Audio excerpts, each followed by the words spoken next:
ഇത്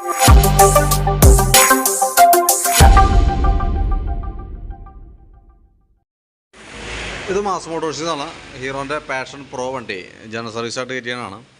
സർവീസുമായി ബന്ധപ്പെട്ട് ബാക്ക് ബ്രേക്കിൻ്റെ ലൈനറൊക്കെ ക്ലീൻ ചെയ്യാനും ചെക്ക് ചെയ്യാനൊക്കെ അയച്ചാണ്. കമ്പനി ലൈനർ കിടക്കണേ, പുതിയ ലൈനറാണ്, വലിയ പഴക്കമായിട്ടില്ല. നമുക്കത് ക്ലീൻ ചെയ്ത് ഉപയോഗിക്കാം. പിന്നെ ബാക്ക് ടയറൊക്കെ ആയാലും പുത്തൻ ടയർ കിടക്കണം കേട്ടോ. ഹബിനൊന്നും വേറെ പറയത്ത കംപ്ലയിൻ്റ് ഒന്നുമില്ല. ചെയിൻ ചെറിയൊരു ലൂസ് ഉണ്ട്, നമുക്കൊന്ന് ടൈറ്റ് ചെയ്തെടുക്കാം. ടൈറ്റ് ചെയ്യാനുണ്ട്, വലിയ പഴക്കമില്ലാത്ത ചെയിനാണ്. പിന്നെ അതേപോലെ തന്നെ അതിൻ്റെ എയർ ഫിൽറ്ററൊക്കെ നമ്മൾ അയച്ച് നോക്കിയായിരുന്നു. പുതിയ ഫിൽറ്ററാണ് കിടക്കണേ, ഒന്ന് ക്ലീൻ ചെയ്തിട്ടാൽ മതി. എൻജിൻ ഓയിൽ മാറുന്നുണ്ട്. പിന്നെ നമ്മൾ ഫ്രണ്ട് വീൽ കൂടി അഴിച്ച് ക്ലീൻ ചെയ്യും കേട്ടോ. കാരണം ഇപ്പോൾ ബാക്ക് വീൽ അഴിച്ചാണ് ഇപ്പോൾ അതിന് ശേഷം ഫ്രണ്ട് വീൽ കൂടി അഴിച്ച് ക്ലീൻ ചെയ്യും. പിന്നെ ഹാൻഡിലിൻ്റെ ഹെഡ്ലൈറ്റ് പിടിപ്പിക്കുന്ന ഫ്രണ്ടിൽ ഹെഡ്ലൈറ്റ് പിടിപ്പിക്കുന്ന ബ്രാക്കറ്റൊക്കെ പൊട്ടിയിരിക്കുകയായിരുന്നു. അപ്പോൾ അത് നമ്മൾ അഴിച്ച് മാറ്റുന്നുണ്ട്. ഇതാണ് ഐറ്റം. അപ്പോൾ അത് അഴിച്ച് മാറ്റി റീസെറ്റ് ചെയ്യുന്നുണ്ട്. പക്ഷേ അത് അഴിക്കണമെന്നുണ്ടെങ്കിൽ മൊത്തം നമുക്ക് ബോഡി ഫുള്ളായിട്ട് ഫ്രണ്ടിലെ ഭാഗം ഫുള്ളായിട്ട് അഴിച്ച് ഇറക്കേണ്ട ഒരു സിറ്റുവേഷനാണ്. പിന്നെ എന്താ വെച്ചാൽ നമുക്ക് ഇതിൻ്റെ വയറിങ്ങൊക്കെ ചെറിയ കംപ്ലയിൻ്റൊക്കെ ഉണ്ട്. അത് പ്രാവശ്യമൊക്കെ സോൾഡർ ചെയ്തൊക്കെ ഇട്ടേക്കണമാണ് കേട്ടോ അത്.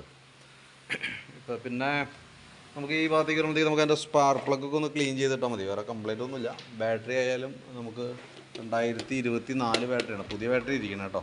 അപ്പോൾ വെറുതെ ഞാനൊന്ന് ചെക്ക് ചെയ്ത് നോക്കണുണ്ട്. പുതിയ ബാറ്ററിയാണ്, കംപ്ലയിൻ്റ് ഒന്നും ഉണ്ടാവില്ല. എന്നാൽ പോലും ഒന്ന് ടെസ്റ്റ് ചെയ്ത് പോകുന്നുണ്ട്. 13 വോൾട്ട് മീറ്ററിൽ കിട്ടുന്നുണ്ട് നമുക്ക്. അപ്പോൾ ബാറ്ററി ഞാൻ ടെസ്റ്റിലേക്ക് കൊടുത്തിട്ടുണ്ട്. ടെസ്റ്റിലേക്ക് കൊടുക്കുമ്പോൾ നിലവിൽ ഇവിടെ ഓക്കെ ആയിട്ട് തന്നെ കാണിക്കണം കേട്ടോ. കംപ്ലയിൻ്റ് ഉണ്ടായിട്ടല്ല, പക്ഷേ സർവീസിൻ്റെ ഭാഗമായിട്ട് നമുക്ക് ബാറ്ററി ടെസ്റ്റൊക്കെ ഉള്ളത് കൊണ്ട് കൂട്ടത്തേക്ക് നമ്മൾ ചെയ്തു പോകണമെന്നുള്ളൂ.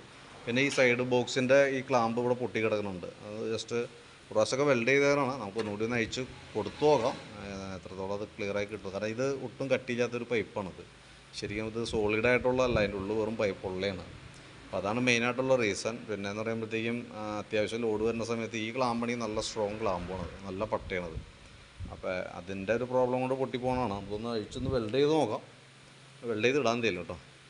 അപ്പോൾ ഞാനതിൻ്റെ ഏകദേശം ഒരു എസ്റ്റിമേറ്റ് ഇതിൻ്റെ ബോക്സ് ബ്രാക്കറ്റ് വെൽഡിങ് ഉണ്ട്, അതേപോലെ engine oil, headlight bracket change ചെയ്യാൻ, അതൊക്കെയാണ് മെയിനായിട്ട് പറഞ്ഞത്. പിന്നെ ജനറൽ സർവീസ്, ഓട്ടോ സർവീസ്, അതെല്ലാം ഉൾപ്പെടുത്തി ഏകദേശം ഒരു എസ്റ്റിമേറ്റ് നോക്കിയിട്ട് ഡീറ്റെയിൽസ് വാട്സപ്പിലേക്ക് ഇട്ടേക്കാം. നമുക്കൊരു 6:30 ആവും തീരുമ്പോഴത്തേക്കും കേട്ടോ. അത് കണക്കാക്കിയിട്ട് വന്നാൽ മതി. എന്തെങ്കിലും വർക്ക് കംപ്ലീറ്റ് ആകുമ്പോൾ അവിടെ നിന്ന് വിളിക്കും. അപ്പോൾ ഞാൻ അതിൻ്റെ എസ്റ്റിമേറ്റും വീഡിയോ അടക്കം വാട്സപ്പിനകത്തേക്ക് ഇട്ടേക്കാം. വീഡിയോ ഒന്ന് കണ്ടോളൂ. പിന്നെ അതേപോലെ തന്നെ വർക്ക് കംപ്ലീറ്റ് ആകുമ്പോൾ എന്തെങ്കിലും വിളിക്കാം കേട്ടോ.